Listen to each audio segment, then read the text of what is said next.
টানা 4 দিন বন্ধ থাকবে ব্যাংকিং কার্যক্রম, সীমিত করা হয়েছে মোবাইল লেনদেন সেবাও। ছুটির ফাঁদে বড় লোকসানে পড়ার শঙ্কায় ব্যবসায়ীরা। আমন্ত্রণ ব্যবসা বাণিজ্য আর অর্থনীতির সর্বশেষ খবর নিয়ে নিউজ 24 এর নিয়মিত আয়োজন পূবালী ব্যাংক পিএলসি বিজনেস টাইমে। সাথে আছে আমি পিঙ্কি সানোয়ার। এতক্ষণ দেখছিলেন সংবাদ শিরোনাম, এবার বিস্তারিত। জাতীয় সংসদ নির্বাচন, সেই সঙ্গে শুক্র শনি সাপ্তাহিক ছুটি। টানা 4 দিনের ছুটিতে বন্ধ থাকবে ব্যাংকিং কার্যক্রম, সীমিত করা হয়েছে মোবাইল লেনদেন সেবাও। টানা এই ছুটির ফাঁদে বড় লোকসানে পড়ার শঙ্কায় ব্যবসায়ীরা। অর্থনীতিবিদরা বলছেন, নির্বাচনে কালো টাকা ছড়াছড়ি বন্ধে সরকারের এমন উদ্যোগ ইতিবাচক হলেও ক্ষতির মুখে পড়বে ক্ষুদ্র ও মাঝারি ব্যবসায়ীরা। অনলাইন ভিত্তিক ব্যাংকিং লেনদেন বন্ধ করাটা অযৌক্তিক বলছেন অর্থনীতিবিদরা। বিস্তারিত ফারজানা রিয়ার প্রতিবেদনে। রাজধানীর মৌচাক মার্কেটের কসমেটিক্স ব্যবসায়ী অনিক আসন্ন রমজান ও ঈদ উল ফিতরকে সামনে রেখে বাহারি পণ্যের পসরা সাজিয়েছেন দোকানে, কিন্তু খুব বেশি ক্রেতার দেখা নেই। এরই মধ্যে অনুষ্ঠিত হতে যাচ্ছে ত্রয়োদশ জাতীয় সংসদ নির্বাচন। ঘোষণা হয়েছে সরকারি ছুটি, সেই সঙ্গে শুক্র শনিবারও সাপ্তাহিক ছুটি। টানা ছুটিতে ঢাকা ছেড়েছেন লাখো মানুষ, যার প্রভাব পড়েছে তার বেচাকেনায়। প্রতিদিন পার ডে খরচ দোকানে 5,000 টাকা, তো 3 দিন এটা হলো সর্বনিম্ন বন্ধ থাকবে। তারপরে বাংলাদেশের প্রেক্ষাপটে কতদিন বন্ধ থাকে এটা তো বলা যায় না। তো এই ক্ষেত্রে যদি আরও 2-1 দিন বাড়ে তাহলে 5 দিন, তাহলে আমাদের 20-25 হাজার টাকা লস হবে। ক্রেতা সংকটে ভুগছে কাঁচা বাজার ও মুদি দোকানিরাও। ক্রেতা কমার সঙ্গে বাজারে কমেছে পণ্যের যোগান। নির্বাচনের পরে সরবরাহ ঘাটতি বিবেচনায় অনেকে কিনে রাখছেন বাড়তি সবজি ও অন্যান্য প্রয়োজনীয় পণ্য। অন্যান্য দিনের তুলনায় আজকে সবজি সবকিছুর দাম একটু বাড়তি মনে হচ্ছে।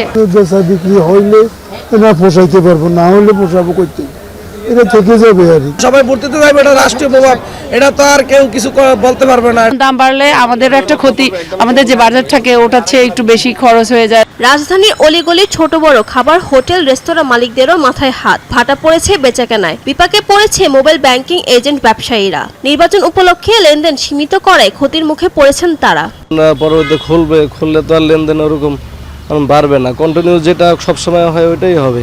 কিন্তু আমার যে মাঝখানে গ্যাপটা বললো, এই গ্যাপ তো আর আমি পোষাইতে পারবো না। দোকান তো আমাদের খোলা রাখতে হয়, কিল্লা ফোলাফান ছুটি দিলে একজন এক জায়গার, ওরা আইসা দিয়ে আবার দোকান খুলবো, তা তো সমস্যা হয়ে জায়গা। এমন পরিস্থিতিতে দেশের অর্থনীতিতে বিপুল অঙ্কের আর্থিক ক্ষতি হতে পারে বলে মনে করেন এই অর্থনীতিবিদ। ভোটের কেনা বেচার জন্য যে অর্থের ব্যবহার, সেটা কিন্তু বন্ধ হচ্ছে না। আবার অন্যদিকে আমাদের যে সাধারণ লেনদেনগুলো, সাধারণ যে ব্যবসা বাণিজ্যগুলো, সেগুলো বন্ধ হয়ে আছে। এই যে হাজার হাজার যারা এজেন্ট, বিকাশের এজেন্ট বা যে নগদ, রকেট, এগুলোর এজেন্ট, তো তারা কি করবেন এই কয়েকটা দিন? তো এই পুরোটাই কিন্তু এখন এই ছুটির মধ্যে কিন্তু এটা থমকে যাবে। ব্যবসা বাণিজ্য সচল রাখা এবং সাধারণ মানুষের ভোগান্তি কমাতে বিকল্প পদ্ধতি বের করারও পরামর্শ দেন বিশ্লেষকরা। ফারজানা রিয়া, নিউজ 24, ঢাকা। 18 মাস দেশের অর্থনীতির দায়িত্বে থেকে নিজেকে 100-র মধ্যে 70 নম্বর দিলেন অর্থ উপদেষ্টা ডক্টর সালেউদ্দিন আহমেদ। স্বীকার করলেন মূল্যস্ফীতি ও কর্মসংস্থান সৃষ্টিতে নিজের ব্যর্থতার কথাও। এদিকে সার্বিকভাবে অন্তর্বর্তী সরকারকেও 70-এর বেশি দেননি উপদেষ্টা সাখাওয়াত হোসেন। নির্বাচনের আগে সচিবালয়ের শেষ কর্মদিবসে 9 জন উপদেষ্টা শোনালেন নিজেদের সফলতা ব্যর্থতার গল্প। ফাগুন শুরুর 4 দিন আগে মঙ্গলবার সচিবালয় জুড়েই বিদায়ের সুর। গণঅভ্যুত্থানের মুখে 15 বছরের একটি শাসনের পতনের পর একটি অন্তর্বর্তী সরকারের শুরু 18 মাস পর, যার শেষ 10 ফেব্রুয়ারি। শেষ দিনে সচিবালয় উপদেষ্টারা মেলে ধরেছেন নিজেদের ভালো মন্দের খেরোখাতা। সরকারের সময়টা বড্ড কম হওয়ায় অনেক সিদ্ধান্ত নিতে না পারার আক্ষেপ অনেকের। মানুষকে কম দামে ইলিশ খাওয়াতে না পারার কষ্ট ছিল মৎস্য উপদেষ্টার। ইলিশের ব্যাপারে আমি প্রাপ্যতা কমে যাওয়ার কারণে দামটা কমাতে পারিনি। আমি এই ব্যর্থতা বলেন যেভাবে দোষারোপ করেন। ভুলভ্রান্তি থাকতে পারে, নিশ্চয়ই আপনারা ভুলভ্রান্তিগুলো ভবিষ্যতে পর্যালোচনা করবেন, কিন্তু এই কাঠামোটাকে দাঁড় করিয়ে আজকের এই জায়গাটা আনার জন্য আমি যতটা সম্ভব আমার করতে চেষ্টা করেছি। বছর জুড়ে জিনিসপত্রের দামের উঠানামা থাকলেও বাজারে শৃঙ্খলা আনতে পারার কৃতিত্ব নিজেকে দিলেন বাণিজ্য উপদেষ্টা। দেশের ভঙ্গুর সময় দায়িত্ব নিয়ে অনেক কাজ শেষ করতে না পারার কথা জানান উপদেষ্টা সাখাওয়াত হোসেন। সফলতার শতাংশ আমি 70% দেব। 30% হয়তো আরো ভালো হতে পারতো, হয়নি বিবিধ কারণে, নানাবিধ কারণে। আমাদের যে অন্তর্ভুক্তিমূলক অর্থনৈতিক নীতি, এটার মধ্যে তো মানে সকলেই ইনক্লুডেড। সো এই ইনক্লুশনের মাধ্যমে আমরা চলতে চেয়েছি এবং সামনেও আমরা আশা করি আমার উত্তরসূরিরা সেভাবে চলবে। এদিকে ক্রয় সংক্রান্ত উপদেষ্টা পরিষদের শেষ বৈঠকে রমজানের জন্য তেল, চিনি এবং এলএনজি আমদানির সিদ্ধান্ত হয়েছে।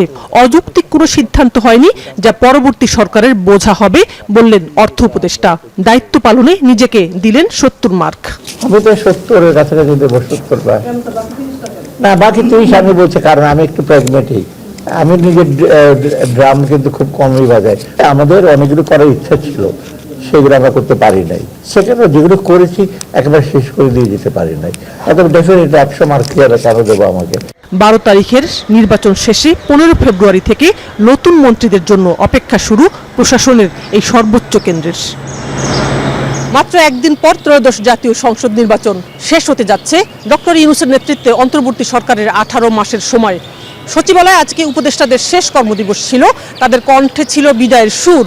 উপদেষ্টারা বলছেন 18 মাস রাষ্ট্র সংস্কারের জন্য একটি সরকারের খুব বেশি সময় নয়, তবে নিজেদের যেমন সফল বলছেন না, অন্যদিকে ব্যর্থ বলছেন না। এদিকে আগামী 15 ফেব্রুয়ারি রোববার যেদিন সচিবালয় খুলবে, সেদিন থেকে নতুন মন্ত্রীদের বরণ করে নেওয়ার জন্য প্রস্তুতি নিচ্ছে মন্ত্রিপরিষদ বিভাগ। মন্ত্রণালয়গুলো অপেক্ষা করছে তাদের নতুন মন্ত্রী পাওয়ার জন্য। সচিবালয় থেকে শানাজি ইয়াসমিন, নিউজ 24। শেষ করছি বিজনেস টাইম। ধন্যবাদ।